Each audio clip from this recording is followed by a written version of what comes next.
Bonjour. Bonjour. Qu'est-ce que vous êtes venu dire au Premier ministre aujourd'hui? Je suis venu expliquer au Premier ministre de vive voix les raisons profondes de désaccord avec le texte, l'accord passé entre les organisations patronales et 3 syndicats de salariés la semaine dernière. La CGT n'est pas dans un refus en termes de posture et par principe. Nous avons un refus de signer cet accord parce qu'il comporte de grands dangers, de graves régressions sur le droit du travail. Il y a un certain nombre d'articles qui ne correspondent pas aux vertus que l'on veut présenter. Si j'avais une image à diffuser, je dirais que le paquet, ce qu'il y a à l'intérieur du paquet ne correspond absolument pas à l'étiquette et à la marque sur l'emballage. On donne beaucoup de vertus à un texte qui représente de fortes régressions sociales.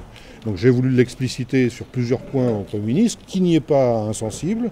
Et je crois que si, comme cela semble être le cas, des espaces nous sont permis d'expression de travail concret, nous ferons la démonstration que les députés ne pourront pas retranscrire ce texte en l'état, mais qu'il faudra, y compris, bien apprécier la portée politique de ces articles.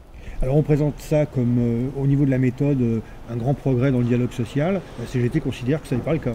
Mais moi j'ai redit que nous étions satisfaits d'un gouvernement mettant en avant sa volonté de favoriser le dialogue social avant de légiférer. On a trop souffert du gouvernement précédent qui légiférait peu importe ce que pensaient les organisations syndicales de salariés.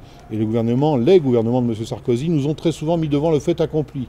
Donc on s'est félicité d'un gouvernement qui annonce sa méthode du dialogue comme aidant à sa conduite des affaires du pays. Pour autant, lorsqu'il y a un accord, il peut y avoir absence de consensus. En l'occurrence, certains syndicats sont des signataires, certains autres ne sont pas signataires. Et les non-signataires représentent un nombre de salariés plus important que les signataires. Donc, qui dit démocratie sociale, dit aussi tenir compte du poids de chacun des acteurs, comme on le fait à l'Assemblée nationale lorsqu'il s'agit de faire adopter une loi. On tient compte du nombre de députés qui est favorable à une loi ou au contraire qui est opposé.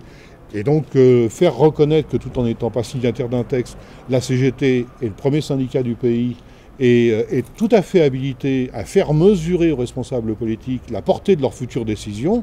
Aujourd'hui, le Premier ministre en prend acte et dit vouloir s'inscrire aussi dans cette démarche.